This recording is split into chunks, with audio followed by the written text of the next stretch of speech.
Setelah 8 tahun menikah, setiap hari Minggu kulihat suamiku diam-diam pergi ke panti jompo. Saat aku tanya untuk apa, dia hanya tersenyum tanpa jawaban. Baru setelah dia meninggal aku tahu alasannya. Aku syok. Duniaku hancur dan air mataku tumpah. Karena ternyata suamiku adalah pemilik kekayaan yang tak pernah terbayangkan. Sebelum ceritanya dimulai, silakan tulis di kolom komentar dari daerah mana saja teman-teman yang menonton cerita ini. Jangan lupa like dan subscribe agar channel ini bisa semakin berkembang dan bisa mempersembahkan cerita yang lebih menarik lagi. Namaku Sarah. Jika ada orang yang bertanya bagaimana gambaran hidupku selama 8 tahun terakhir, aku akan menjawabnya dengan satu kata, sederhana. Aku dan Bayu, suamiku, bukanlah pasangan yang bergelimang harta. Kami tinggal di sebuah rumah tipe 36 di pinggiran kota yang cicilannya baru saja lunas tahun lalu. Bayu bekerja sebagai staf administrasi di sebuah perusahaan logistik. Setidaknya itulah yang tertulis di kartu nama dan seragam yang selalu ia kenakan setiap pagi. Gajinya cukup untuk makan sehari-hari, membayar tagihan listrik, dan sesekali menabung recehan. Tidak ada kemewahan, tidak ada liburan ke luar negeri, bahkan mobil pun kami tidak punya. Kami hanya memiliki satu sepeda motor tua yang setia menemani Bayu menerobos kemacetan ibu kota. Meski begitu, aku bahagia. Sungguh, Bayu adalah tipe suami yang sabar. Dia tidak pernah menuntutku untuk bekerja keras. Dia tidak pernah marah jika masakanku sedikit asin, dan dia selalu memelukku sebelum tidur. Namun, di balik kehangatan dan kesederhanaan itu, ada satu lubang kecil yang perlahan-lahan menggerogoti rasa percayaku. Sebuah lubang misteri yang selalu muncul tepat di hari Minggu. "Mas, mau kemana sepagi ini?" tanyaku suatu pagi di hari Minggu. Jam dinding baru menunjukkan pukul 6. Kabut tipis masih menyelimuti jalanan depan rumah kami. Bayu sedang mengikat tali sepatu ketsnya di teras. Dia mengenakan kaos polos yang warnanya sudah mulai pudar dan celana training. Dia menoleh padaku, lalu tersenyum, senyum khasnya yang selalu bisa meluluhkanku, namun kali ini terasa ada tirai yang menutupinya. "Biasa, sayang. Olahraga sebentar. Cari keringat biar sehat." Badan rasanya kaku semua kalau tidak digerakkan. Jawabnya santai. "Boleh aku ikut? Sekalian kita cari sarapan bubur ayam di alun-alun," tawarku penuh harap. Aku rindu menghabiskan waktu berdua di hari libur. Biasanya, pasangan lain menghabiskan akhir pekan bersama, tapi Bayu selalu punya agenda sendiri di Minggu pagi hingga siang. Wajah Bayu berubah sedikit tegang, meski ia berusaha menyembunyikannya dengan tawa kecil. "Jangan, kamu istirahat saja di rumah. Lagian aku mau lari rute jauh hari ini, nanti kamu capek." Aku juga mungkin mampir sebentar ke tempat teman lama, si Rudi, katanya dia mau kasih bibit tanaman. Alasan itu lagi, minggu lalu alasannya bertemu teman memancing. Minggu sebelumnya lagi alasannya mau melihat pameran burung kicau. Selalu ada alasan agar aku tidak ikut. Aku hanya mengangguk pelan, membiarkan dia pergi dengan motor tuanya. Suara knalpot yang batuk-batuk itu perlahan menghilang di tikungan jalan, meninggalkan aku sendiri dalam keheningan rumah yang terasa dingin. Kecurigaan itu tidak muncul dalam semalam. Ini adalah akumulasi dari ratusan hari Minggu yang kulewati sendirian. 8 tahun. Bayangkan, 8 tahun dia selalu menghilang di waktu yang sama. Awalnya aku percaya, tapi naluri seorang istri tidak bisa dibohongi selamanya. Apakah ada wanita lain? Pertanyaan itu adalah hantu yang paling menakutkan bagi setiap istri. Bayu memang tidak kaya, tapi dia tampan dan sangat santun. Bukan tidak mungkin ada wanita yang terpikat padanya. Minggu ini, aku memutuskan untuk tidak lagi menjadi istri yang penurut dan buta. Rasa penasaran ini sudah sampai di ubun-ubun.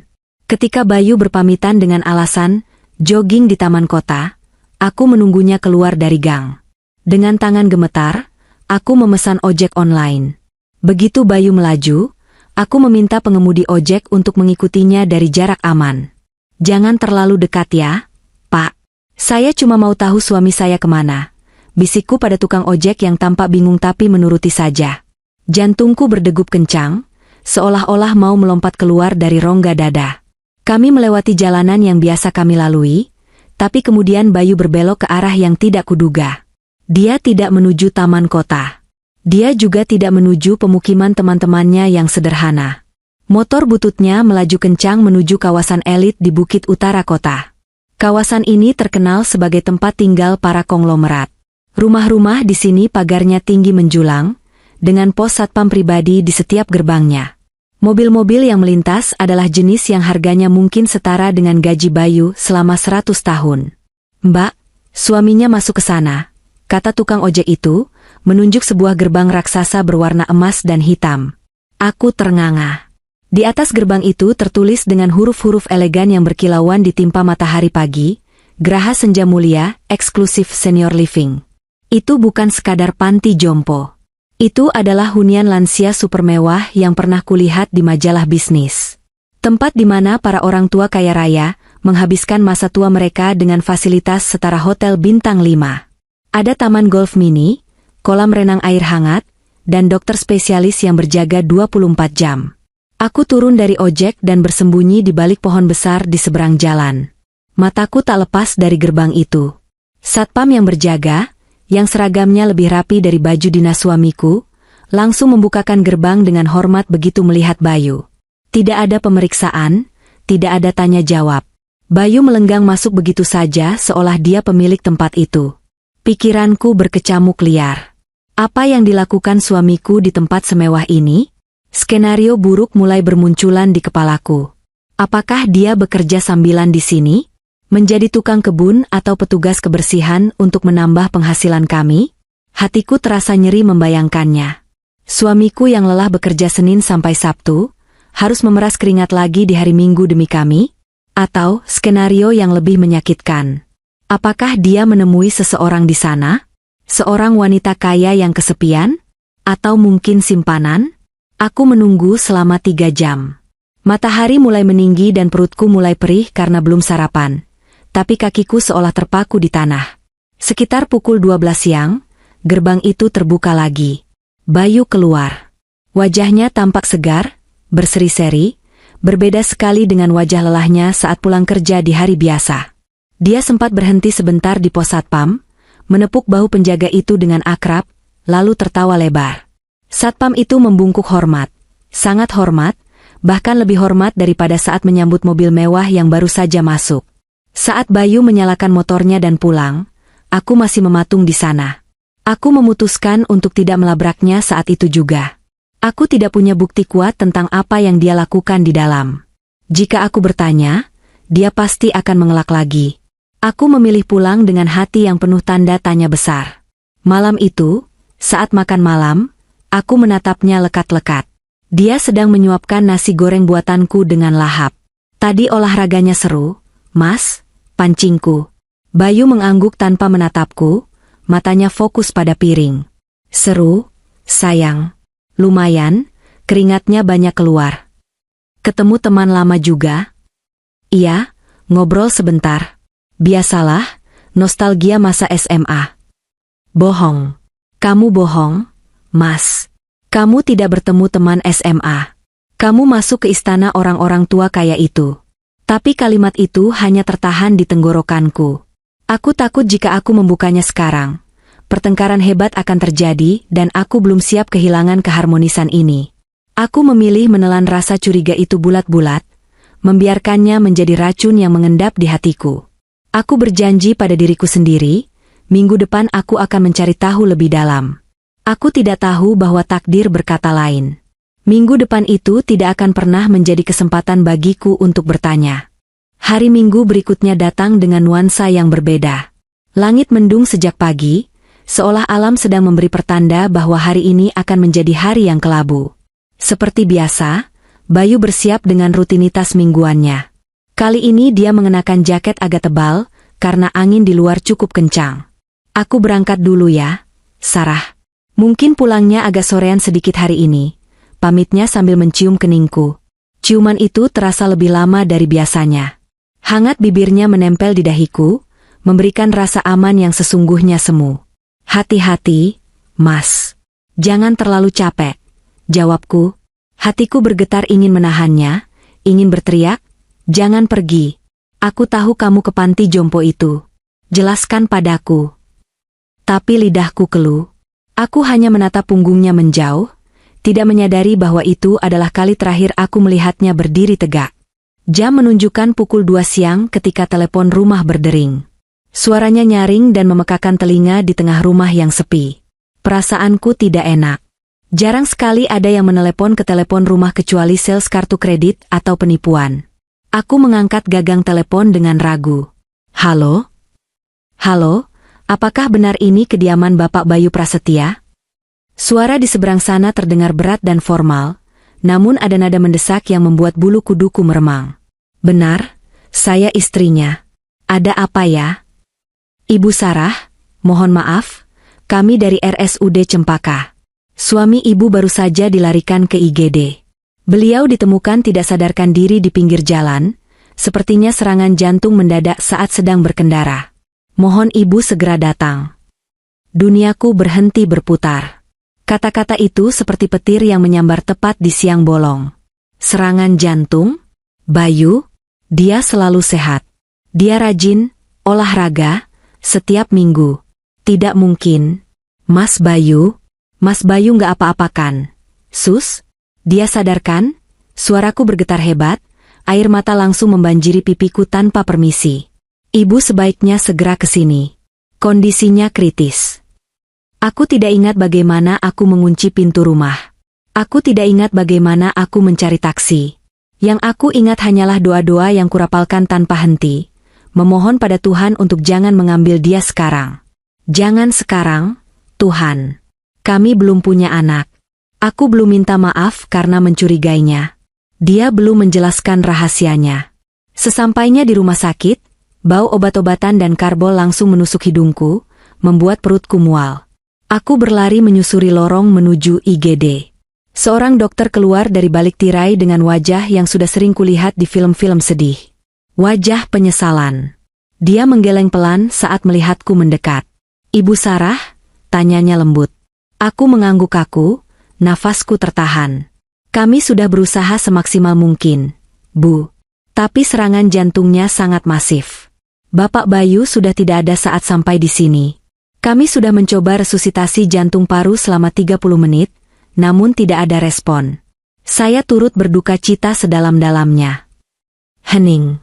Suara bising rumah sakit, bunyi monitor, teriakan perawat, roda berangkar yang berdecit, semuanya mendadak lenyap. Yang terdengar hanya berdengung panjang di telingaku.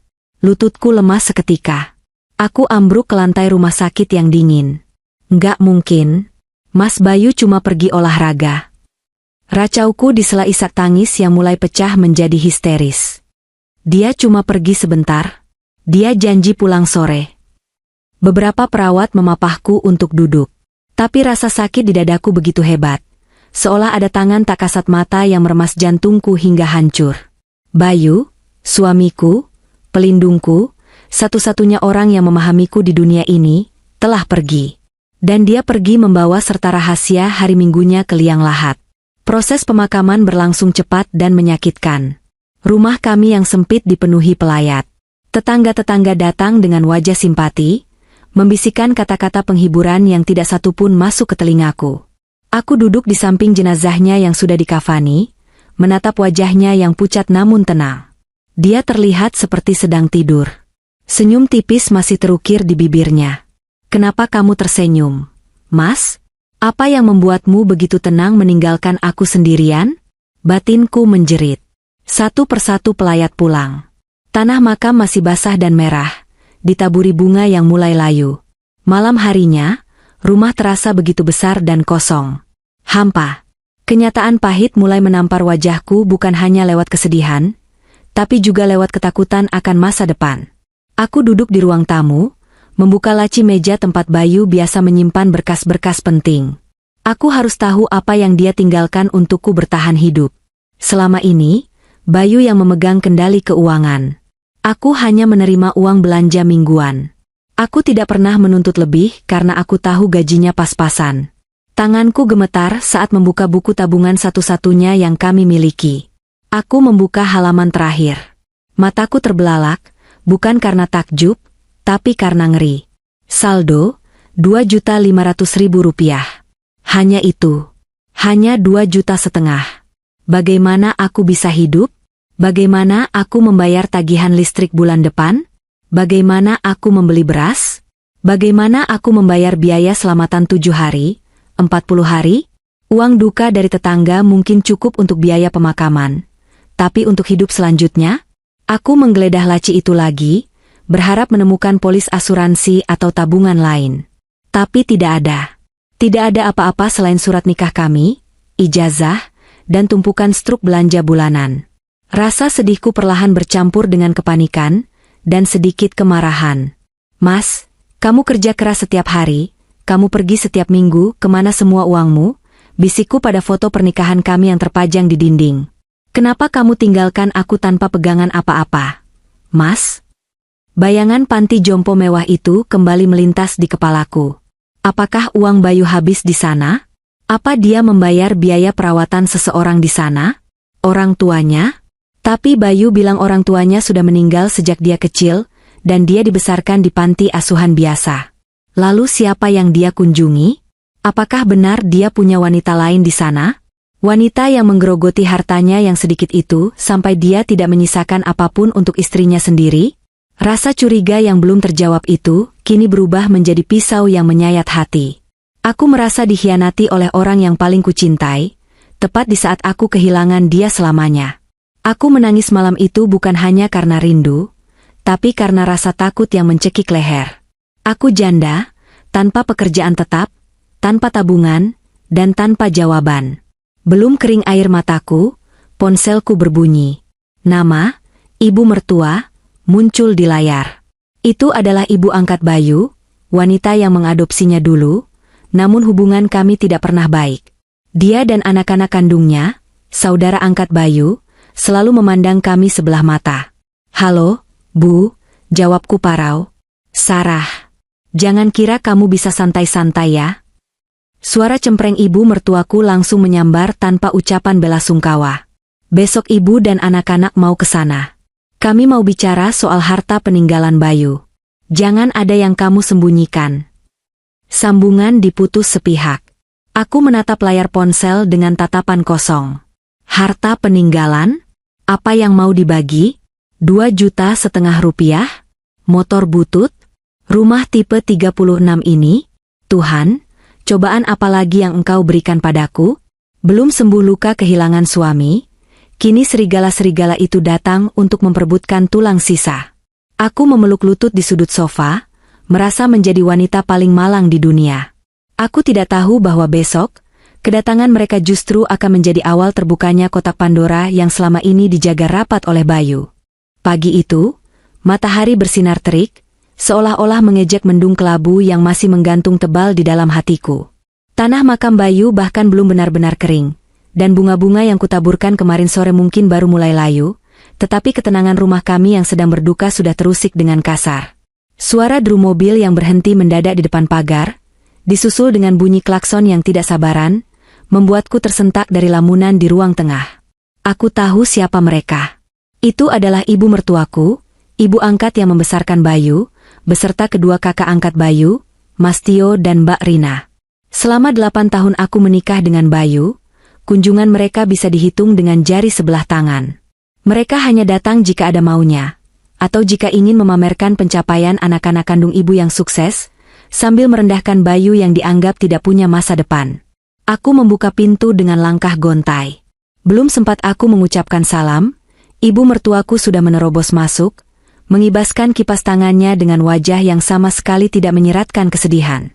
Tidak ada pelukan belasungkawa, tidak ada air mata untuk anak yang pernah ia besarkan.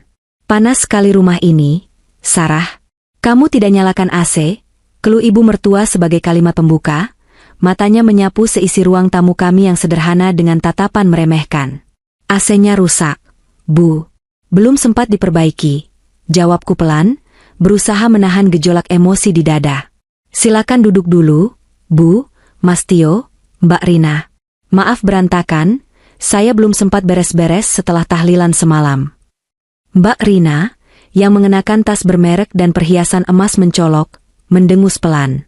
Dia tidak duduk, melainkan berjalan mengelilingi ruangan, menyentuh barang-barang kami dengan ujung jarinya seolah-olah takut tertular penyakit kemiskinan.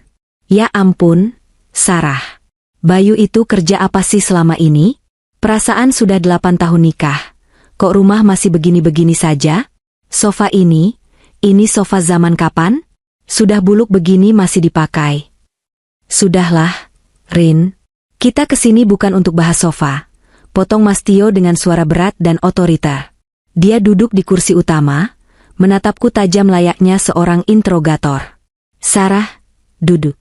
Kita perlu bicara serius. Langsung ke intinya saja, kami tidak punya banyak waktu. Aku duduk di ujung sofa kecil di hadapan mereka, meremas jemariku yang dingin. Aku merasa seperti terdakwa di pengadilan, padahal akulah yang sedang berduka. Ada apa, Mas? Soal harta peninggalan Bayu, kata ibu mertua cepat, matanya berkilat tajam. Kamu tahu kan, Bayu itu anak angkat yang ibu besarkan dengan biaya tidak sedikit? Ibu menyekolahkan dia, memberi makan dia. Sekarang dia meninggal mendadak. Sebagai ibunya, ibu berhak tahu dan mendapat bagian dari apa yang dia tinggalkan. Mana surat-surat berharganya? Aku ternganga tak percaya. Bayu baru meninggal kemarin siang. Jasadnya baru saja dimakamkan. Dan sekarang, mereka datang menagih imbalan atas kebaikan masa lalu? Bu, Mas Bayu baru saja meninggal. Suaraku bergetar, air mata kembali menggenang. Kenapa ibu tega bicara harta di saat seperti ini? Lagi pula, apa yang mau dibagi? Ibu tahu sendiri kehidupan kami seperti apa. Halah, jangan pura-pura miskin kamu, Sarah, bentak Mbak Rina tiba-tiba, membuatku terlonjak. Kami tahu Bayu itu sering pergi setiap hari Minggu. Tetangga kalian bilang dia selalu rapi kalau keluar di hari libur. Pasti dia punya bisnis sampingan atau simpanan uang yang dia sembunyikan dari kami. Kan? Jangan-jangan dia kaya diam-diam tapi pelit sama keluarganya sendiri. Demi Tuhan, Mbak, aku menggeleng kuat, air mata mulai tumpah. Mas Bayu cuma bilang dia olahraga. Kami tidak punya apa-apa. Tabungan kami saja. Bohong, sergah Mas Tio. Dia berdiri, tubuh besarnya seolah mengintimidasi ruang tamu yang sempit itu. Mana mungkin kerja 8 tahun tidak punya aset? Pasti kamu yang sembunyikan. Rina, ibu, geledah kamarnya. Cari surat tanah, BPKB mobil, atau emas batangan. Pasti ada yang disembunyikan perempuan ini. Mas, jangan. Itu privasi kami. Teriakku mencoba menghalangi, tapi Mas Tio mendorong bahuku hingga aku terhuyung jatuh kembali ke sofa. Tanpa mempedulikan tangisanku, ibu mertua dan Mbak Rina masuk ke kamar tidur utama, kamar di mana aku dan Bayu menghabiskan malam-malam kami. Aku mendengar suara laci ditarik kasar, suara barang-barang dibanting, dan lemari yang diacak-acak. Bunyi itu menyayat hatiku lebih tajam daripada pisau manapun. Mereka menginjak-injak kenangan kami, menodai sisa aroma tubuh Bayu yang masih tertinggal di bantal dengan keserakahan mereka. Aku hanya bisa menangis terseduh di ruang tamu, tidak berdaya melawan 3 orang yang dibutakan oleh materi. 15 menit kemudian, mereka keluar dengan wajah merah pada menahan amarah. Mbak Rina melemparkan buku tabungan, satu-satunya yang kami punya, ke atas meja di depanku. Apa-apaan ini, Sarah? Teriak ibu mertua, suaranya melengking tinggi. 2,5 juta? Cuma ini uang yang ditinggalkan Bayu? Kamu bercanda? Itu kenyataannya, Bu. Esakku. Gaji Mas Bayu selalu habis untuk kebutuhan sehari-hari. Dasar istri tidak becus, caci maki ibu mertua. Telunjuknya menuding tepat ke wajahku. Pantas saja Bayu tidak pernah maju. Kamu yang tidak bisa atur uang. Atau jangan-jangan uangnya habis buat bayar hutang judi Bayu? Atau dia main perempuan? Hah? Mas Bayu bukan orang seperti itu, Bu. Belaku, meski dalam hati kecilku sendiri masih ada keraguan soal kegiatan hari Minggunya.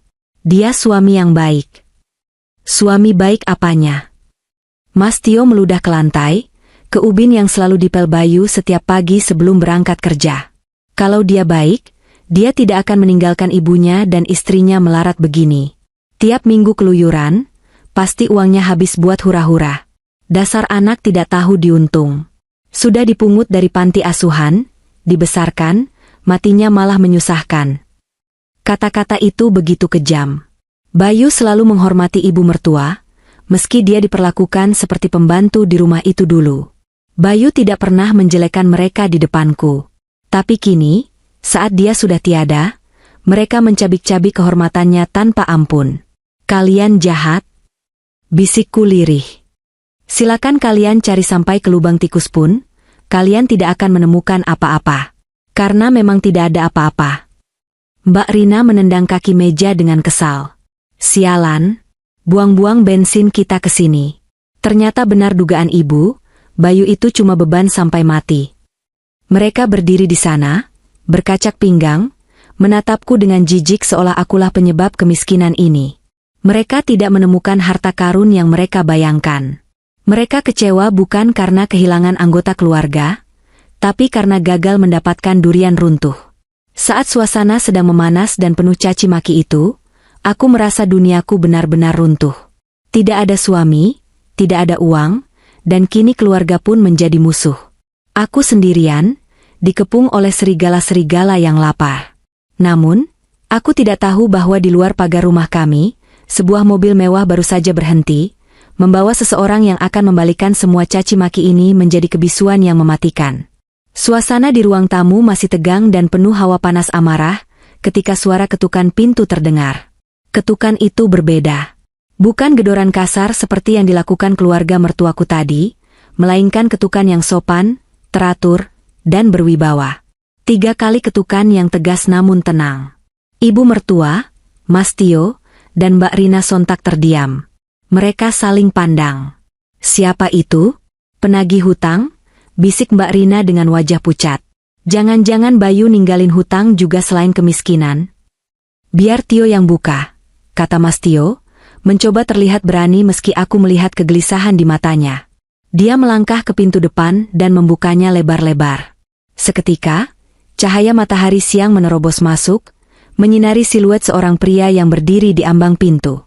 Aku menyipitkan mata, mencoba melihat jelas di sela-sela air mataku yang masih mengalir.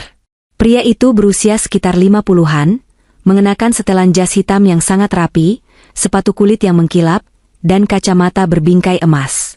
Di belakangnya, terparkir sebuah sedan hitam mengkilap, jenis mobil yang biasa kulihat dipakai oleh pejabat tinggi atau direktur perusahaan multinasional.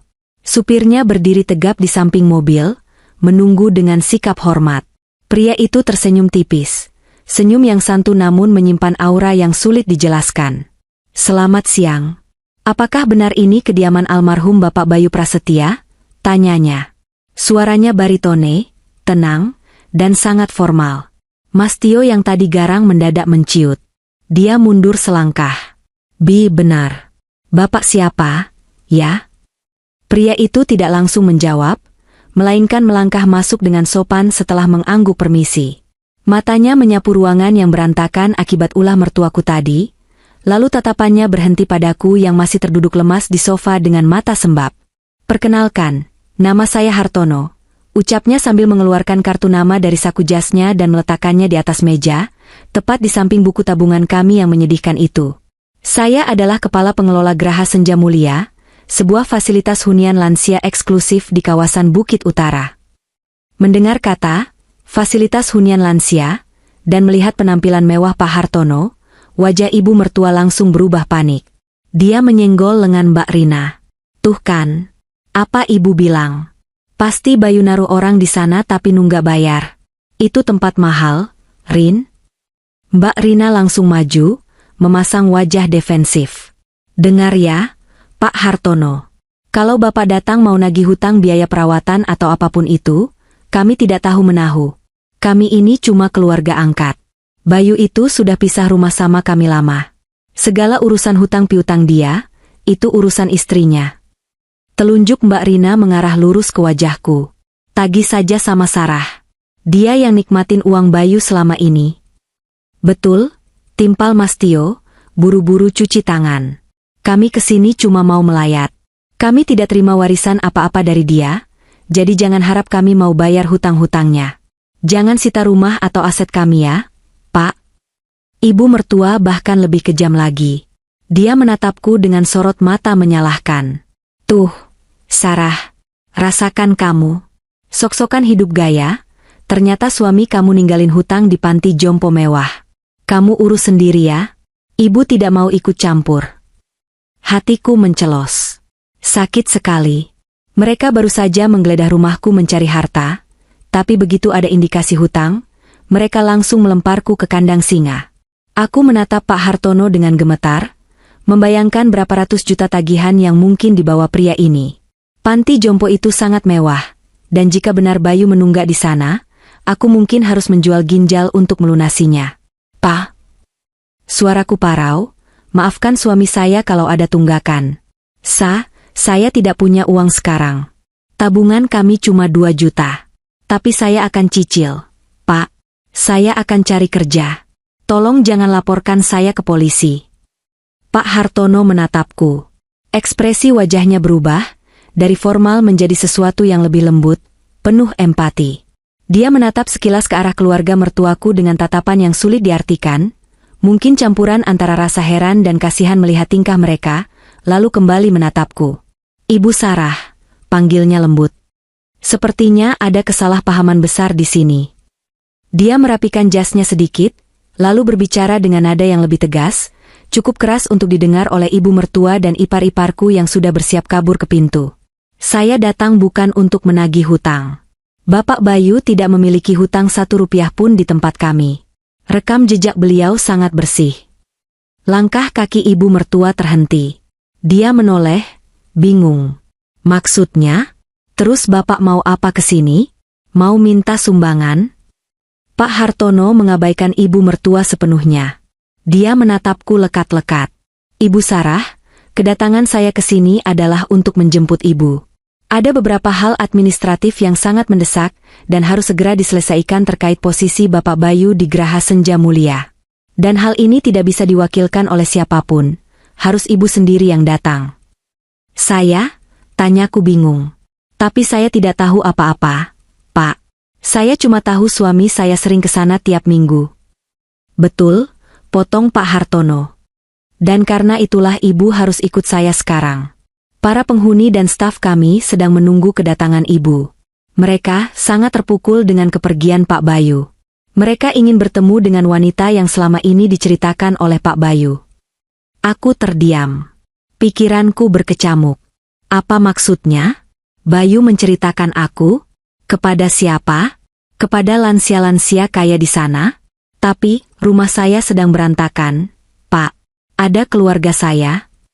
Aku melirik ke arah mertuaku yang kini menatap kami dengan curiga. Biarkan saja, kata Pak Hartono tegas, nada suaranya menyeratkan bahwa dia tidak ingin dibantah. Mari, Bu Sarah. Mobil sudah siap. Masalah di sini, biarlah menjadi urusan mereka. Urusan ibu sekarang jauh lebih besar daripada sekadar membereskan rumah. Ada sesuatu dalam tatapan Pak Hartono yang membuatku percaya. Sesuatu yang mengatakan bahwa aku akan menemukan jawaban atas semua pertanyaan yang menghantuiku selama 8 tahun ini. Aku berdiri, mengusap air mataku. Tanpa mempedulikan teriakan kepo dari Mbak Rina yang bertanya, mau dibawa kemana? Aku mengambil tas kecilku dan melangkah mengikuti Pak Hartono. Saat aku masuk ke dalam mobil mewah yang joknya terbuat dari kulit lembut dan berbau harum itu, aku melihat dari kaca jendela. Ibu mertua, Mas Tio, dan Mbak Rina berdiri di teras rumahku yang sempit dengan mulut menganga.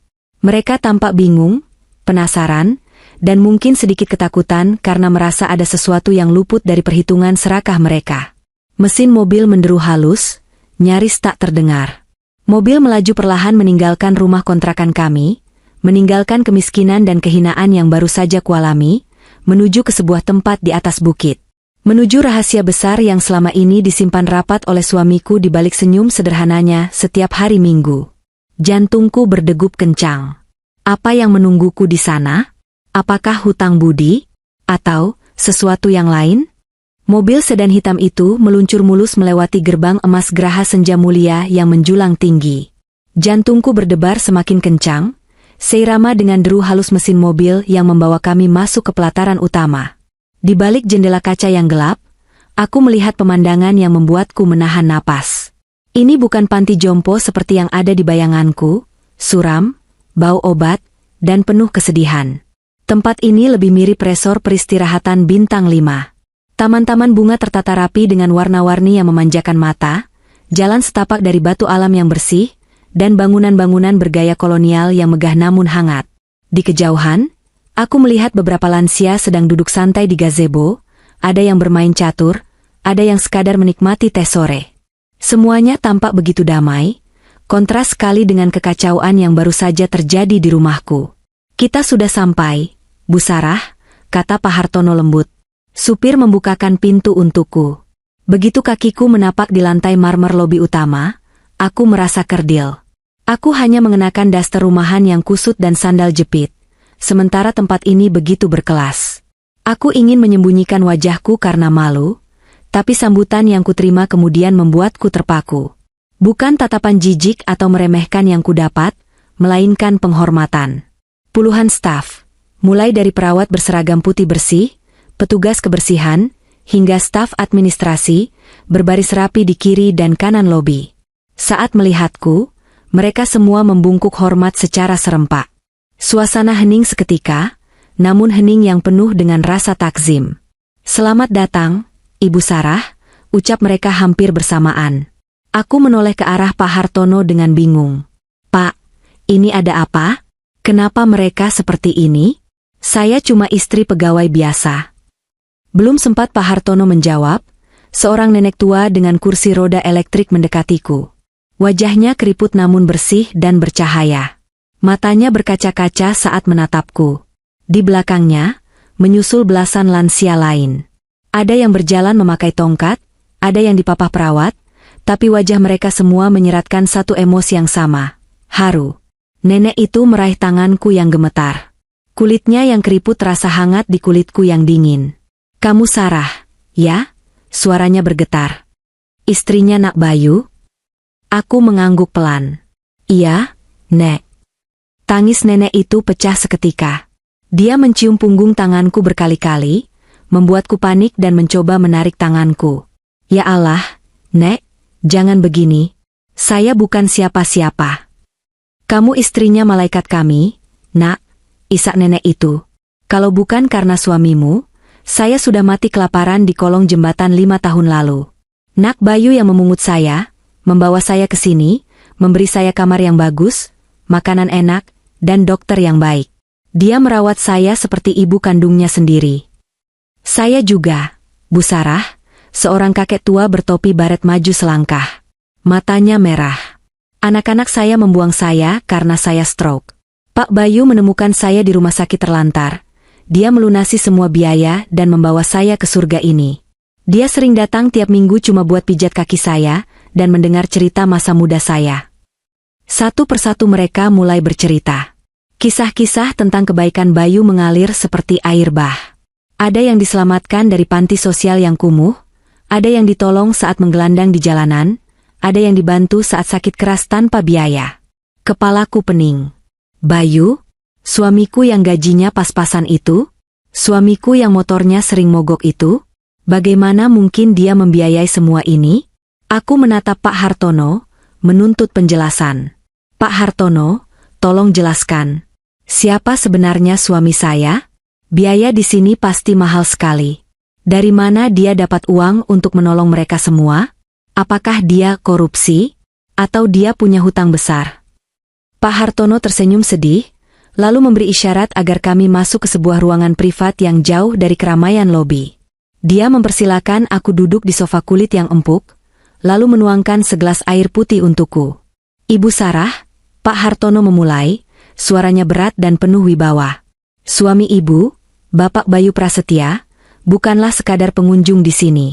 Dia juga bukan donatur biasa." Pak Hartono menarik napas panjang sebelum melanjutkan kalimat yang akan meruntuhkan seluruh logikaku. "Pak Bayu adalah pemilik tunggal dari Geraha Senja Mulia dan seluruh jaringan panti jompo di bawah naungan Yayasan Bakti Pertiwi yang tersebar di 5 kota besar di Indonesia." Duniaku berputar. Mulutku terbuka tapi tak ada suara yang keluar. "Pemilik? Suamiku pemilik istana ini? Tapi dia cuma staf administrasi." Cicitku lemah. "Itu hanya kedok, Bu. Atau lebih tepatnya, pekerjaan yang dia pilih agar dia tetap membumi," jelas Pak Hartono. "Sebenarnya, Pak Bayu adalah investor jenius di pasar saham global sejak dia masih muda. Kekayaannya luar biasa besar. Namun, dia tidak tertarik pada mobil sport, rumah mewah, atau jam tangan mahal. Hatinya hancur melihat orang tua yang terlantar, mungkin karena dia sendiri tumbuh sebagai anak yatim piatu. Pak Hartono menatapku lekat-lekat. Selama 8 tahun ini, uang yang ibu kira pas-pasan, itu sebenarnya adalah sisa kecil dari penghasilannya. 95% dari keuntungan bisnis raksasanya, dia investasikan langsung ke yayasan ini. Dia membangun tempat ini bukan untuk mencari untung, Bu. Gratis. Semua lansia yang ibu lihat tadi tinggal di sini tanpa dipungut biaya sepeser pun. Pak Bayu yang menanggung semuanya. Makan mereka, obat mereka, bahkan gaji kami semua, dibayar dari kantong pribadi Pak Bayu. Air mataku menetes lagi, tapi kali ini bukan karena sedih, melainkan karena rasa sesak yang luar biasa di dada. Rasa bangga, rasa bersalah, dan rasa cinta bercampur aduk menjadi satu. Jadi, setiap hari Minggu dia menghilang, bukan untuk bersenang-senang, bukan untuk selingkuh. Dia datang ke sini untuk memastikan anak-anak asuhnya, para lansia itu, hidup bahagia. Dia datang untuk menjadi anak bagi mereka yang tidak punya anak, menjadi pelindung bagi mereka yang terbuang. Aku teringat betapa sering aku mengeluh soal motor butut kami. Betapa sering aku cemberut karena tidak bisa beli baju baru. Padahal di saat yang sama, suamiku sedang menyelamatkan ratusan nyawa. Dia memilih hidup sederhana bersamaku, makan nasi tempe dan sambal, demi agar kakek nenek di sini bisa makan daging dan tidur di kasur empuk. Kenapa dia tidak pernah memberitahu saya? Pak, tanyaku lirih. Kenapa dia biarkan saya hidup dalam prasangka? Itu ada di jawaban selanjutnya. Bu, kata Pak Hartono sambil berdiri. Mari ikut saya ke kantor pribadi beliau. Ada sesuatu yang dia tinggalkan khusus untuk ibu. Kami berjalan menyusuri koridor panjang yang lantainya dilapisi karpet tebal. Dinding-dindingnya dihiasi lukisan pemandangan yang menenangkan. Di ujung koridor, ada sebuah pintu kayu jati yang kokoh dengan papan nama kecil bertuliskan, Ruang Bapak Bayu. Tanganku gemetar saat menyentuh gagang pintu itu. Ini adalah ruang rahasia suamiku. Tempat di mana dia menjadi dirinya yang sebenarnya, bukan Bayu si staf administrasi, tapi Bayu sang dermawan. Saat pintu terbuka, aku terkejut melihat kesederhanaan di dalamnya. Tidak ada perabot emas atau kursi tahta. Ruangan itu justru mirip dengan ruang kerja kecil di rumah kami, hanya saja lebih rapi. Ada meja kerja kayu biasa, rak buku yang penuh dengan literatur tentang perawatan lansia dan manajemen bisnis, serta sebuah sajadah yang terlipat rapi di sudut ruangan. Satu-satunya benda yang tampak mahal, di sana adalah sebuah brankas besi besar yang tertanam di dinding. Pak Hartono berjalan menuju brankas itu. Dia menekan kombinasi angka digital, lalu memutar kuncinya. Bunyi klik logam terdengar nyaring di ruangan yang sunyi itu. Pintu brankas terbuka perlahan. Pak Hartono mengeluarkan sebuah kotak dokumen tebal dan meletakkannya di atas meja di hadapanku.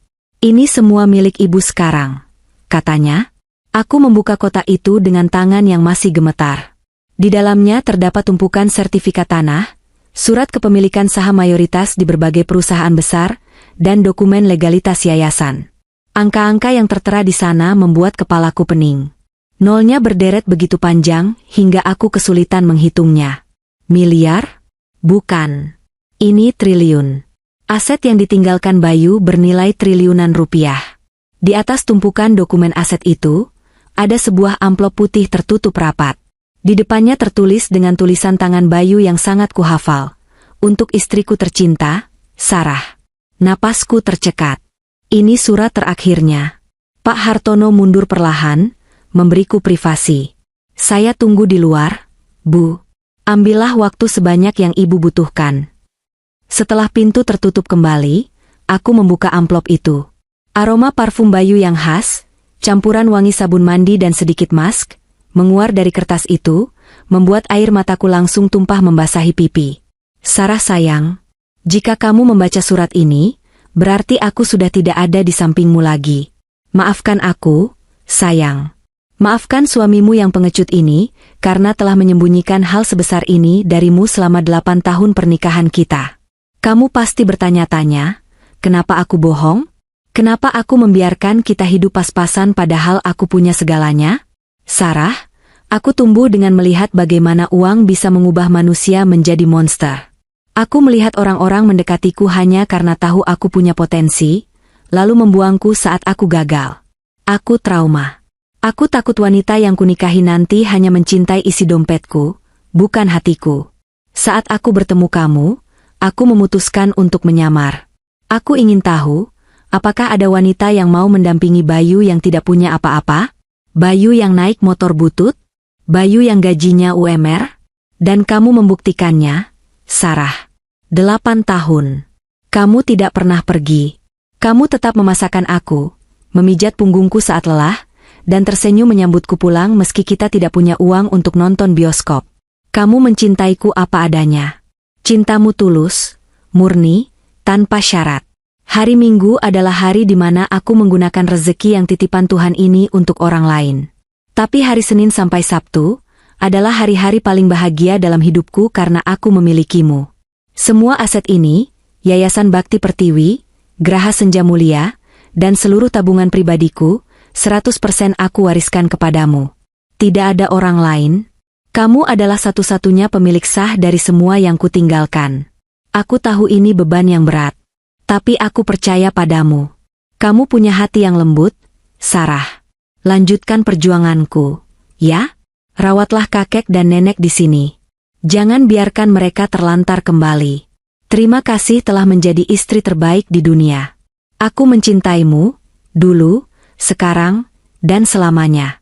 Suamimu, Bayu. Aku mendekap surat itu ke dada, menangis sejadi-jadinya hingga suaraku habis. Rasanya sesak sekali. Selama ini aku sempat meragukannya. Aku sempat berpikir dia punya wanita lain.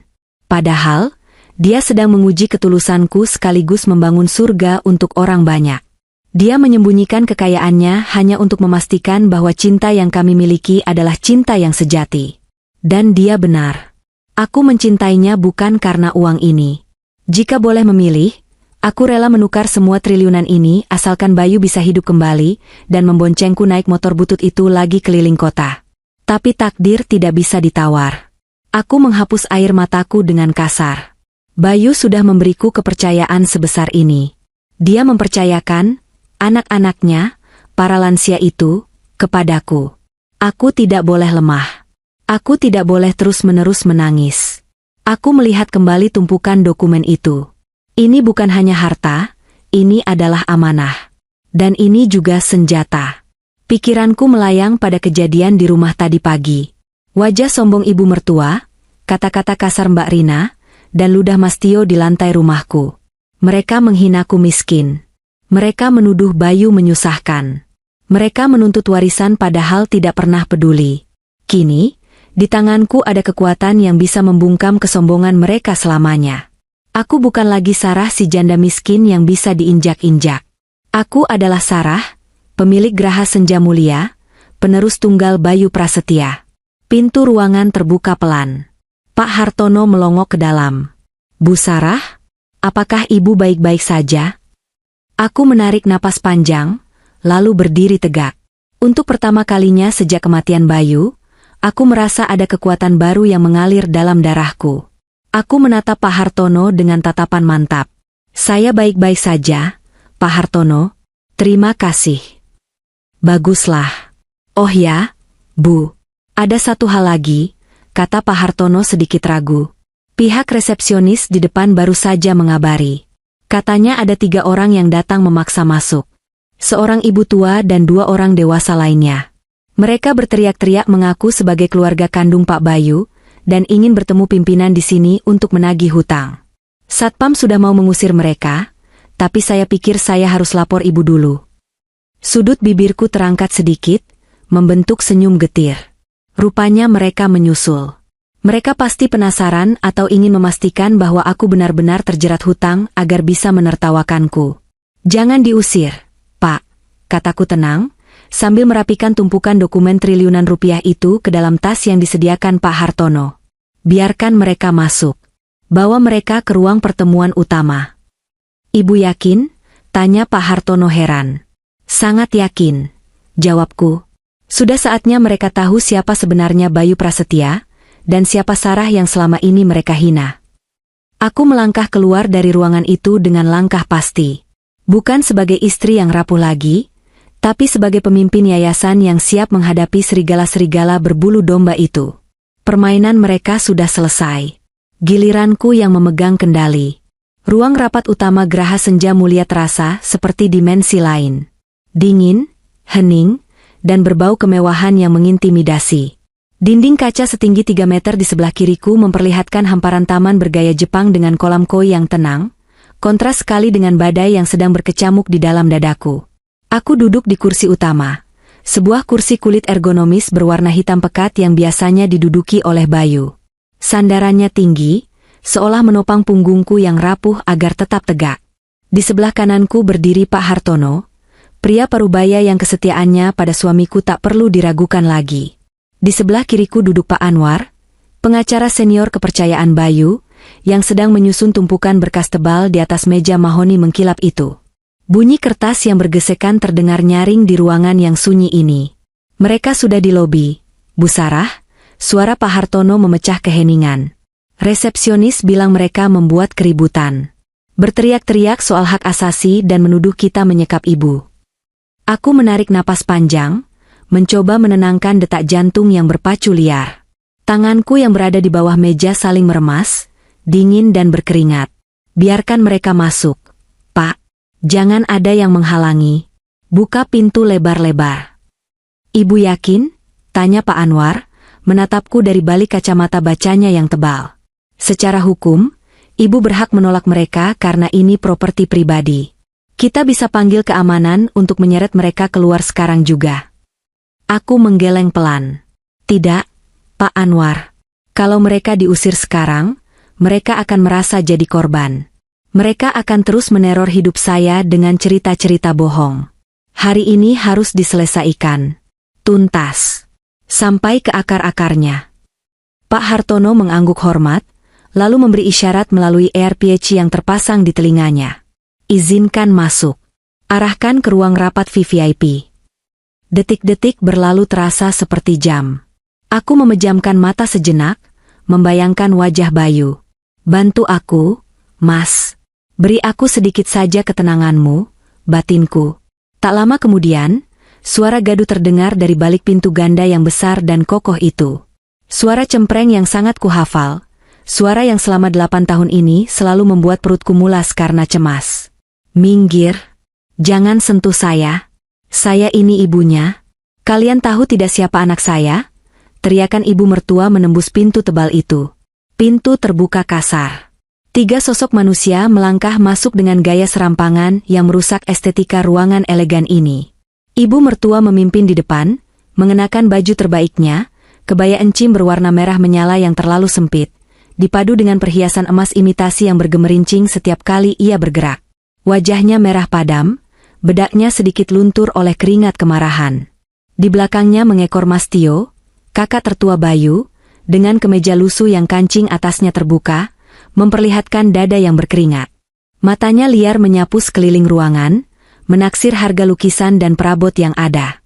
Lalu ada Mbak Rina, yang sibuk merekam segala sesuatu dengan ponselnya, mulutnya komat-kamit melakukan siaran langsung atau sekadar merekam untuk barang bukti. Mana pimpinannya? Keluar, bentak ibu mertua, suaranya menggema memantul di dinding-dinding akustik. Kalian pikir kalian bisa menipu kami dengan membawa menantu bodoh saya ke sini? Pasti kalian mau menjebak dia buat bayar hutang, kan? Saya tidak terima. Mereka terus merangsek maju tanpa melihat ke arah meja utama. Namun, begitu mereka sampai di tengah ruangan dan pandangan mereka lurus ke depan, langkah mereka terhenti mendadak. Seolah ada rem gaib yang menahan kaki mereka. Mata ibu mertua membelalak nyaris keluar. Mulut Mas Tio yang tadinya siap memaki, kini menganga lebar. Ponsel di tangan Mbak Rina perlahan turun. Mereka melihatku. Bukan Sarah yang tadi pagi menangis di lantai ruang tamu kontrakan sempit. Bukan Sarah yang memakai daster kusam. Aku duduk di sana, di ujung meja panjang yang berkilau, dengan latar belakang pemandangan bukit yang megah, diapit oleh 2 pria berjas mahal yang tampak tunduk padaku. Sarah, Pekik Mbak Rina, suaranya pecah karena kaget. Ngapain kamu duduk di situ? Turun. Itu kursi bos. Bikin malu saja, dikira kamu siapa? Hah? Mas Tio mendengus, kembali memasang wajah garang untuk menutupi rasa mindernya. Heh, Sar, kamu jangan main-main ya. Kita kesini mau ketemu pemilik tempat ini, bukan mau lihat kamu gaya-gayaan. Mana bosnya? Panggil keluar. Aku tidak menjawab. Aku hanya menatap mereka datar. Tatapan yang selama ini kutahan, tatapan seorang istri yang sudah terlalu lelah dihina. Pak Hartono maju selangkah, berdeham pelan namun penuh wibawa. Suaranya baritone, jenis suara yang membuat orang mau tak mau mendengarkan. Selamat siang, Bapak, Ibu. Harap tenang. Kalian sedang berada di area privat eksekutif. Saya tidak peduli, sembur ibu mertua. Saya mau bicara sama pemilik yayasan ini. Saya mau tegaskan kalau Bayu Prasetya tidak punya harta apa-apa, jadi jangan tagih ke kami. Ibu, potong Pak Hartono tegas, tangannya menunjuk ke arahku dengan sopan. Orang yang ibu cari, pimpinan tertinggi Yayasan Bakti Pertiwi sekaligus pemilik tunggal dari seluruh aset properti Graha Senja Mulia ini, sedang duduk tepat di hadapan ibu. Hening. Angin AC mendesing halus, menjadi satu-satunya suara di ruangan itu. Wajah ketiga orang itu berubah pucat pasi secara bersamaan, seolah darah mereka tersedot ke lantai. Maksud Bapak apa? Suara ibu mertua bergetar hebat. Kali ini bukan getaran amarah, tapi getaran ketidakpercayaan yang mendalam. Si Sarah yang miskin ini bosnya? Jangan ngawur, Pak. Dia itu cuma ibu rumah tangga biasa. Makan saja susah. Bukan Ibu Sarah yang membangun ini, sela Pak Anwar tenang, sambil membuka map kulit hitam di hadapannya. Tetapi almarhum suami beliau, Bapak Bayu Prasetya. Selama 8 tahun terakhir, Pak Bayu adalah pemilik sah, pendiri, dan donatur tunggal dari jaringan panti jompo eksklusif ini. Beliau adalah salah satu filantropis tersembunyi dengan aset pribadi dalam bentuk saham, obligasi, dan properti yang nilainya mencapai triliunan rupiah. Kata triliunan menggantung di udara seperti asap tebal yang mencekik. Dan kini, lanjut Pak Anwar tanpa memberi jeda bagi otak mereka untuk memproses. Sepeninggal beliau, sesuai hukum negara dan hukum agama, seluruh aset, kekayaan, dan kepemimpinan yayasan telah jatuh ke tangan ahli waris tunggalnya, Ibu Sarah. Kaki Mbak Rina lemas. Dia mundur selangkah dan menabrak kursi tamu, lalu jatuh terduduk dengan bunyi bruk yang keras. Mas Tio memegangi kepalanya seolah sedang pusing hebat. Ibu mertua mematung, matanya berkedip-kedip cepat, mencoba mencerna fakta bahwa anak angkat yang selalu ia hina sebagai benalu, ternyata adalah naga yang tidur di atas gunung emas. Perlahan, ekspresi kaget itu luntur. Dan seperti yang sudah kuduga, ekspresi itu digantikan oleh sesuatu yang jauh lebih mengerikan, keserakahan murni. Aku bisa melihat roda gigi di otak mereka berputar cepat. Triliunan. Uang. Harta. Bagian kami. Tiba-tiba, ibu mertua meraung keras. Bukan raungan sedih, tapi raungan sandiwara yang biasa ia mainkan jika ingin meminjam uang pada tetangga. Dia berlari ke arahku, mencoba menerobos meja panjang itu. Ya Allah, Sarah, menantuku sayang. Anakku, teriaknya histeris. Dia mencoba meraih tanganku, tapi Pak Hartono dengan sigap menghalanginya. Sarah, kenapa kamu diam saja? Ibu ini ibumu, nak? Ya ampun, ibu tidak menyangka Bayu sehebat itu. Kenapa kalian menyembunyikan ini dari ibu? Tahu begitu, ibu pasti akan rawat Bayu lebih baik lagi. Air mata buaya mulai mengalir deras di pipi keriputnya yang tertutup bedak tebal. Maafkan ibu tadi pagi ya, Sarah. Ibu itu cuma emosi sesaat karena sedih kehilangan Bayu. Ibu sayang sekali sama kamu, nak. Kita kan keluarga. Mas Tio, yang tadi meludah di lantai rumahku, kini menyeringai lebar, memamerkan gigi kuningnya dengan senyum paling manis yang bisa ia buat. Iya, Sar. Wah, gila. Adik iparku ternyata nyonya besar. Sorry ya tadi mas agak kasar, biasalah laki-laki kalau lagi stres suka gitu. Jangan dimasukin hatilah. Kita ini kakak-kakakmu juga, darah daging Bayu, maksudnya saudara Bayu. Mbak Rina buru-buru bangkit, merapikan rambutnya, dan ikut mendekat dengan wajah memelas. Sarah, duh, aku merinding lo dengarnya. Bayu triliunan? Ya ampun. Sarah, kita harus bicara baik-baik ini. Uang segitu banyak bahaya kalau kamu pegang sendiri. Kamu kan gak ngerti bisnis. Sini, biar Mas Tio sama Mbak Rina bantu kelola. Kita kan keluarga, harus saling bantu. Betul, sambar ibu mertua. Secara hukum, ibu kan orang tua angkat yang sah. Ibu yang besarkan dia dari kecil. Ibu punya hak waris juga, loh. Mana mungkin anak sekaya itu melupakan ibunya? Aku menatap mereka dengan rasa mual yang menjalar dari perut hingga ke tenggorokan. Sungguh luar biasa manusia-manusia ini. Baru 3 jam yang lalu mereka memaki mayat suamiku. Sekarang, mereka berebut ingin menjadi pahlawan kesiangan. Duduk, perintahku, suaraku pelan, tapi dingin dan menusuk. Tidak ada getaran ragu sedikit pun. Mereka terdiam, saling pandang, lalu buru-buru duduk di kursi di hadapanku layaknya anak sekolah yang takut pada guru galak. Pak Anwar, panggilku tanpa mengalihkan tatapan tajamku dari wajah ibu mertua. Tolong bacakan wasiat Mas Bayu. Bagian pembagian harta. Pak Anwar mengangguk. Dia mengambil selembar dokumen resmi berhologram. Suasana kembali tegang. Mas Tio mencondongkan tubuhnya ke depan, matanya berbinar tamak menunggu angka yang akan disebut. Berdasarkan surat wasiat akta notaris nomor 45/2024 yang dibuat 6 bulan lalu, suara Pak Anwar lantang dan jelas, almarhum Bayu Prasetya mewariskan 100% asetnya, baik bergerak maupun tidak bergerak, termasuk kepemilikan yayasan, uang tunai di bank, portofolio saham, dan properti pribadi, kepada istrinya, Ibu Sarah. Titik. Tidak ada pembagian persentase untuk pihak lain manapun. Wajah Mas Tio berubah merah padam. Harapannya hancur seketika. Apa? Gak bisa gitu dong. Itu tidak adil. Ibu ini yang membesarkan dia. Ibu kasih dia makan nasi, bukan batu. Masa gak dapat sepeser pun? Ini pasti akal-akalan kamu kan? Sarah? Kamu paksa Bayu tanda tangan ini kan? Mas Tio menggebrak meja mahoni itu dengan keras. Kita tuntut. Kita bawa ke pengadilan. Kita punya hak. Hukum waris tidak bisa dihilangkan begitu saja. Betul, teriak ibu mertua, topeng manisnya retak kembali, menampakkan wajah aslinya yang bengis.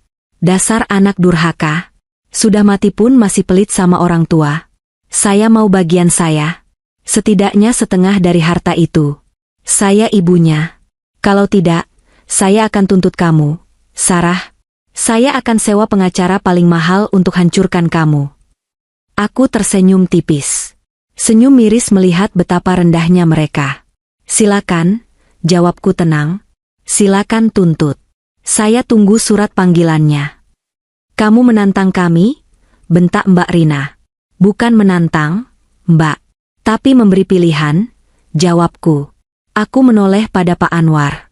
Pak, tolong bacakan klausul tambahannya. Klausul khusus yang ditulis Mas Bayu, karena dia sudah tahu hari ini akan terjadi. Pak Anwar mengangguk lagi. Dia membalik halaman dokumen itu, lalu menatap ketiga orang serakah itu dengan tatapan penuh arti. Klausul tambahan, jika di kemudian hari, pihak keluarga angkat saya, Ibu Lestari, Saudara Tio, Saudara Rina, menuntut harta warisan atau mencoba mengambil alih aset yayasan melalui jalur hukum maupun intimidasi, maka hak menuntut itu hanya bisa diproses setelah mereka melunasi terlebih dahulu hutang budi yang telah saya catat secara terperinci dan sah secara hukum selama saya hidup bersama mereka. Dahi Mas Tio berkerut dalam. Hutang budi? Maksudnya apa? Bayu yang hutang budi sama kita. Pak Anwar tidak menjawab dengan kata-kata. Dia membungkuk dan mengangkat sebuah buku tebal bersampul kulit hitam dari dalam tas kerjanya. Buku itu terlihat tua namun terawat. Pak Anwar meletakkannya di tengah meja dengan bunyi buk yang berat.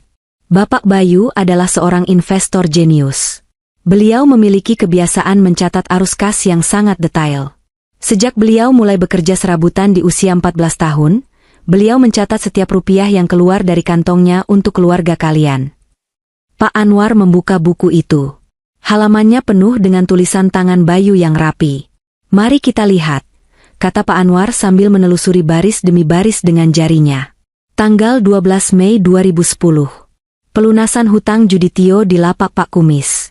Nilai, 15 juta rupiah. Bayu menjual motor pertamanya untuk ini. Wajah Mas Tio memucat.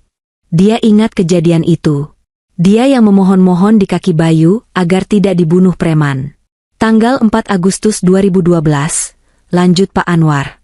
Biaya masuk kuliah anak pertama Ibu Rina. Nilai, 25 juta rupiah. Catatan, Rina mengaku tidak punya uang, padahal baru pulang liburan dari Bali. Mbak Rina menunduk. Wajahnya merah padam karena malu dan marah. Tanggal 20 Desember 2015. Renovasi atap rumah Ibu Lestari. Nilai, 50 juta rupiah.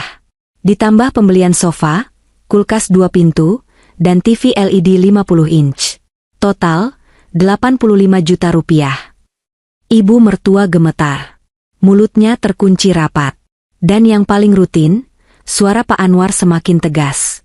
Uang bulanan atau uang diam, sebesar 10 juta rupiah yang ditransfer setiap tanggal 1 selama 8 tahun pernikahan beliau dengan Ibu Sarah, agar kalian tidak mengganggu rumah tangga mereka.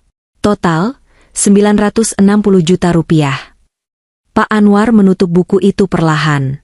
Dalam dokumen ini, semua pengeluaran tersebut dicatat sebagai pinjaman lunak komersial yang sah secara hukum, lengkap dengan bukti transfer dan, jika kalian lupa, kwitansi bertanda tangan di atas materai yang selalu Pak Bayu minta setiap kali beliau memberi uang. Aku melihat keringat dingin mengucur deras di pelipis Mas Tio. Mereka ingat sekarang. Dulu mereka pikir Bayu bodoh dan pelit, karena selalu minta tanda tangan kwitansi. Mereka pikir itu cuma administrasi kantor tempat Bayu bekerja sebagai kacung. Ternyata, itu adalah jaring perangkap yang disiapkan Bayu untuk melindungi aku. Total pokok hutang ditambah bunga bank komersial berjalan selama 10 tahun. Pak Anwar menyebutkan angka yang membuat napas mereka tercekat. 5 miliar 432 juta rupiah. Hening. Kali ini hening yang mematikan. Jadi, opsinya sederhana, sambung Pak Anwar dingin.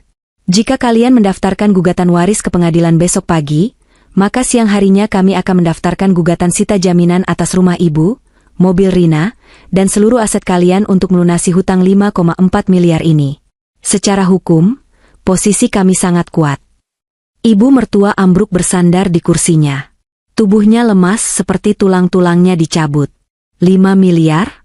Menjual seluruh harta mereka ditambah ginjal pun tidak akan cukup. Kamu jahat, Sarah. Desis ibu mertua, air matanya menetes lagi, tapi kali ini air mata kekalahan yang pahit. Tega kamu, sama keluarga sendiri. Aku berdiri perlahan dari kursi kebesaranku. Aku berjalan memutari meja hingga berdiri tepat di hadapan mereka. Aku menatap mata ibu mertua lekat-lekat. Bukan aku yang jahat, Bu. Suaraku bergetar menahan emosi. Keserakahan kalianlah yang jahat.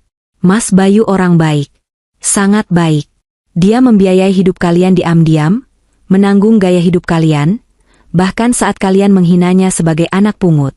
Dia melakukan itu karena dia sayang. Tapi kalian memerasnya sampai mati. Aku menoleh ke arah Mas Tio dan Mbak Rina. Kalian bilang kita keluarga? Keluarga macam apa yang datang saat adiknya meninggal cuma untuk cari harta? Keluarga macam apa yang menuduh adiknya punya hutang judi? Saya beri 1 kali tawaran, kataku tegas, mengunci pandangan mereka. Pergi dari sini sekarang juga. Jangan pernah injakan kaki di rumah saya, di makam Mas Bayu, atau di panti ini lagi. Hapus nomor saya. Anggap kita tidak pernah kenal. Jika kalian lakukan itu, saya tidak akan menagih hutang 5,4 miliar itu. Saya ikhlaskan sebagai sedekah terakhir Mas Bayu untuk kalian. Tapi, Mas Tio mencoba membuka mulut. Tapi jika kalian muncul sekali saja lagi, bentakku, membuat mereka bertiga tersentak kaget. Demi Tuhan, saya akan miskinkan kalian sampai kalian mengemis di jalanan. Saya punya uang, saya punya kuasa, dan saya punya bukti. Jangan uji kesabaran saya. Ketakutan terpancar jelas di mata mereka.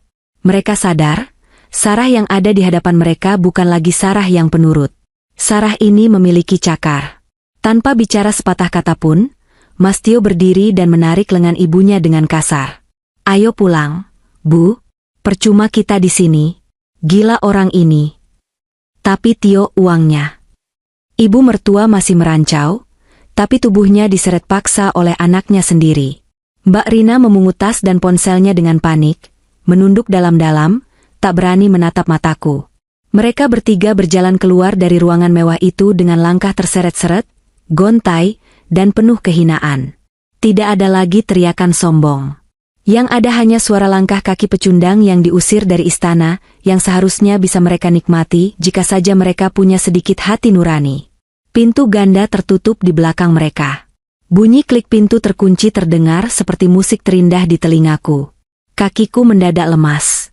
Adrenalin yang tadi memompa semangatku tiba-tiba surut, meninggalkan rasa lelah yang luar biasa. Aku terduduk kembali di kursi. Air mataku menetes, bukan karena sedih, tapi karena lega. Beban 8 tahun penghinaan itu terangkat sudah. Pak Hartono mendekat, menyodorkan segelas air putih dingin. Ibu luar biasa. Pujinya tulus, nada suaranya penuh kekaguman. Pak Bayu pasti tersenyum lebar di atas sana melihat ibu hari ini. Aku meminum air itu dengan tangan gemetar, lalu menatap langit biru di balik dinding kaca. Sudah selesai, Mas. Aku sudah mengusir serigala-serigala itu. Sekarang, izinkan aku menjaga domba-dombamu. 6 bulan telah berlalu sejak hari yang mengguncang itu. Jika ada yang bilang waktu akan menyembuhkan luka dengan cepat, mereka bohong. Waktu tidak menyembuhkan, waktu hanya mengajarkan kita cara berjalan dengan beban yang baru. Luka karena kehilangan Bayu masih menganga di sana, di sudut hati terdalamku. Ada malam-malam sunyi di mana aku terbangun pukul 2 pagi, meraba sisi tempat tidur yang dingin, berharap menemukan hangat tubuhnya, namun hanya disambut kosong. Ada pagi-pagi di mana aku secara tidak sadar membuat 2 cangkir kopi, lalu menangis saat menyadari cangkir satunya tak akan pernah disentuh. Namun, di tengah duka yang tak kunjung surut itu, ada tunas kehidupan baru yang tumbuh. Kehidupan yang dibangun di atas fondasi yang ditinggalkan Bayu. Transisi itu tidak mudah. Sama sekali tidak. Bulan pertama adalah neraka. Aku yang biasa hanya memikirkan harga cabai di pasar, tiba-tiba harus berhadapan dengan laporan keuangan yayasan yang tebalnya seperti bantal. Istilah-istilah seperti cash flow, operational expenditure, dan asset depreciation berputar-putar di kepalaku seperti tawon. Aku ingat, aku pernah menangis di ruang kerja Bayu sampai tertidur di atas meja karena merasa bodoh. Aku merasa tidak pantas. Aku hanyalah Sarah, lulusan SMA yang menjadi ibu rumah tangga. Bagaimana mungkin aku memimpin ratusan karyawan dan mengelola dana triliunan? Saya mau menyerah saja, Pak Hartono, kataku waktu itu dengan mata bengkak. Cari orang profesional saja. Saya takut menghancurkan warisan Mas Bayu. Tapi Pak Hartono, dengan kesabarannya yang luar biasa, selalu ada di sana. Dia tidak memanjakanku, tapi dia membimbingku. Bu Sarah, katanya waktu itu, Pak Bayu tidak memilih ibu karena ibu pintar matematika atau lulusan Mbah. Beliau memilih ibu karena hati ibu. Bisnis bisa dipelajari, tapi hati yang tulus untuk merawat lansia itu bakat. Ibu punya itu. Kata-kata itu menjadi bensin bagiku. Aku mulai belajar. Siang hari aku di panti, mengurus operasional. Malam hari aku belajar manajemen secara otodidak, membaca buku-buku peninggalan Bayu, bahkan mengambil kursus singkat online. Perlahan tapi pasti, kabut kebingungan itu mulai pudar. Kini, 6 bulan kemudian, aku berdiri di depan cermin besar di kamar utamaku, kamar di rumah dinas yayasan yang kini kutempati. Rumah kontrakan lama sudah kutinggalkan, terlalu banyak kenangan menyakitkan di sana. Aku merapikan kerudung pastelku, memadukannya dengan blazer kerja yang santai namun berwibawa. Wajah di cermin itu masih wajahku, tapi sorot matanya berbeda. Tidak ada lagi tatapan ragu atau takut. Yang ada adalah tatapan seorang wanita yang memegang kendali atas hidupnya sendiri. Hari ini hari Minggu. Dulu, ini adalah hari yang paling kubenci karena Bayu akan menghilang. Sekarang, ini adalah hari favoritku. Hari di mana aku benar-benar merasakan kehadiran Bayu paling kuat. Aku menyetir sendiri mobil SUV putih milik yayasan, menuruni bukit menuju kompleks utama panti. Jalanan pagi yang berkabut mengingatkanku pada perjalanan terakhir Bayu. Bedanya, kini jalan ini bukan jalan rahasia, tapi jalan pengabdian. Tentang keluarga mertuaku? Mereka benar-benar menjadi masa lalu. Kabar terakhir yang kudengar dari tetangga lama yang masih sering berkirim pesan, kehidupan mereka berantakan. Mas Tio terlilit hutang pinjaman online, karena mencoba gaya hidup mewah dengan harapan warisan yang tak kunjung cair. Mobil Mbak Rina sudah ditarik leasing. Dan ibu mertua, kabarnya dia sakit-sakitan karena stres. Sering meracau memanggil nama Bayu, menyesali perbuatannya. Apakah aku kasihan? Tentu, sebagai manusia aku kasihan. Aku pernah berniat mengirimkan bantuan, tapi Pak Anwar melarang keras. Sekali ibu memberi celah, mereka akan menggigit tangan ibu sampai putus, katanya. Aku menurut. Kadang, cinta terbaik adalah membiarkan orang lain belajar dari kesalahan mereka sendiri. Aku tidak menagih hutang 5,4 miliar itu saja sudah merupakan kebaikan terbesar yang bisa kuberikan. Mobilku memasuki pelataran Geraha Senja Mulia. Suasana pagi di sini begitu hidup. Di taman utama yang luas, puluhan lansia sedang melakukan senam tai chi, dipandu oleh instruktur. Mereka mengenakan seragam olahraga berwarna cerah, wajah-wajah keriput itu tampak berseri-seri ditimpa matahari pagi. Selamat pagi, Bu Sarah, sapa Pak Dirman lantang. Kakek mantan tentara yang dulu stroke berat itu, kini sudah bisa berjalan tanpa tongkat, meski masih tertatih.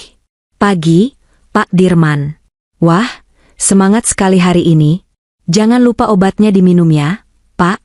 Balasku sambil melambaikan tangan dari jendela mobil. Siap, Komandan. Jawabnya sambil memberi hormat militer, membuatku tertawa lepas.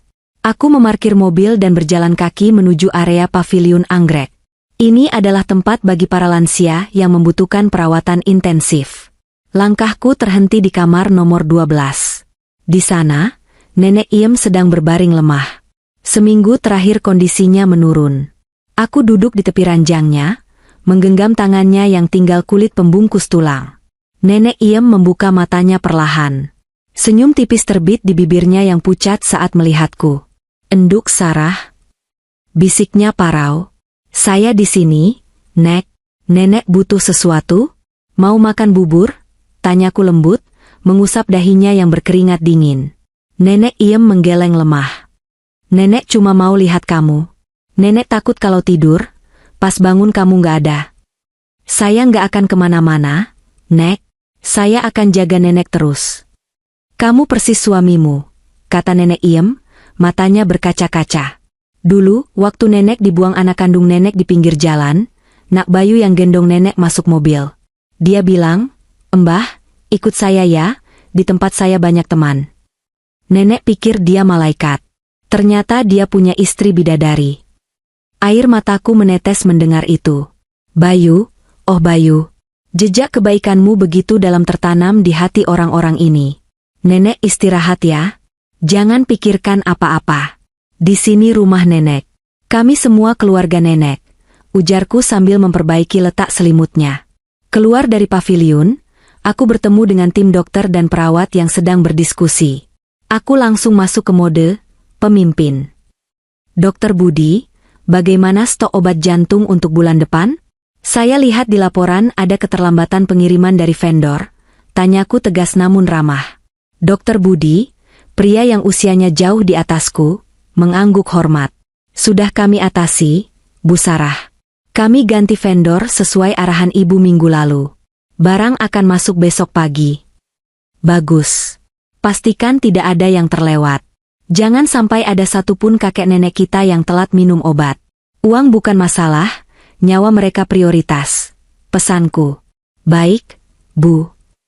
Sore harinya, ketika matahari mulai condong ke barat, aku berjalan sendirian ke arah bukit kecil di belakang kompleks panti. Di sana, di bawah pohon Kamboja yang rindang, terdapat sebuah bangku taman kayu yang menghadap langsung ke lembah kota. Ini adalah tempat favorit Bayu. Menurut Pak Hartono, Bayu sering duduk di sini berjam-jam, memikirkan masa depan yayasan, atau sekadar melarikan diri dari penatnya dunia. Kini, tempat ini menjadi tempat suciku. Aku duduk di bangku itu, merasakan angin sore menerpa wajahku. Di tanganku ada buku harian Bayu, benda paling berharga yang kutemukan di brankasnya selain sertifikat aset. Aku membuka halaman terakhir yang ditulisnya, tepat sehari sebelum dia meninggal. Minggu, 14 Februari. Hari ini Sarah bertanya lagi mau kemana. Hatiku sakit harus membohonginya lagi. Tapi sabarlah sedikit lagi. Bulan depan ulang tahun pernikahan kami yang ke-9. Aku berencana membawanya ke sini. Aku akan tunjukkan semuanya. Aku akan bilang padanya, sayang, ini semua hasil doa-doamu. Ini kerajaan kecil kita. Aku sudah tidak sabar melihat wajah kagetnya. Sarah, istriku yang paling sabar, kamu pantas mendapatkan dunia. Air mataku tumpah lagi, membasahi kertas yang tintanya sudah mengering itu. Dia berencana memberitahuku. Dia ingin memberiku kejutan. Tapi Tuhan punya rencana lain. Kejutan itu datang dengan cara yang menyakitkan, namun hikmahnya luar biasa besar. Mas, bisikku pada angin. Kamu lihat aku sekarang, kan? Aku bukan lagi Sarah yang cengeng. Aku sudah bisa memarahi vendor yang nakal. Aku sudah bisa presentasi di depan Dewan Pembina. Aku menjaga mimpi-mimpinya, Mas.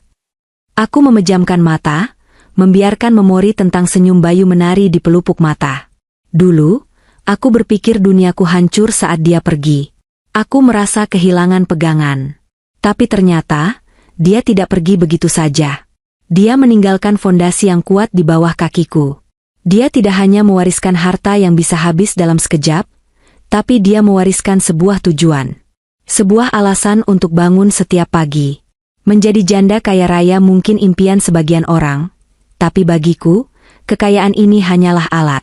Kebahagiaan sejati bagiku sekarang adalah ketika melihat Pak Dirman bisa berjalan lagi, melihat Nenek Iem tersenyum dalam tidurnya, dan melihat ratusan lansia lain hidup bermartabat di sisa usia mereka. Aku merasakan kehadiran Bayu di setiap sudut tempat ini. Di tawa para lansia, di rimbunnya pohon taman, dan di ketenangan yang menyelimuti hatiku. Aku mengusap air mataku, lalu menutup buku harian itu. Aku berdiri tegak, memandang matahari yang mulai tenggelam di ufuk barat, menyisakan semburat jingga yang indah. Ponselku bergetar. Pesan dari Pak Hartono, Bu, rapat evaluasi bulanan siap dimulai 15 menit lagi. Semua kepala divisi sudah berkumpul. Aku tersenyum mantap. Tunggu aku di sana, Mas, ucapku lirih, seolah berpamitan pada sosok tak kasat mata di bangku itu. Cerita kita belum selesai. Ini baru babak baru. Aku akan membuatmu bangga. Sampai nanti waktunya tiba aku menyusulmu dan menceritakan semua petualanganku menjaga surga kecilmu ini. Aku membalikkan badan, melangkah pasti meninggalkan bukit itu menuju gedung utama yang lampunya mulai menyala satu persatu. Langkahku ringan, namun bertenaga. Namaku Sarah. Aku adalah istri dari Bayu Prasetya. Dan aku adalah penjaga Graha Senja Mulia.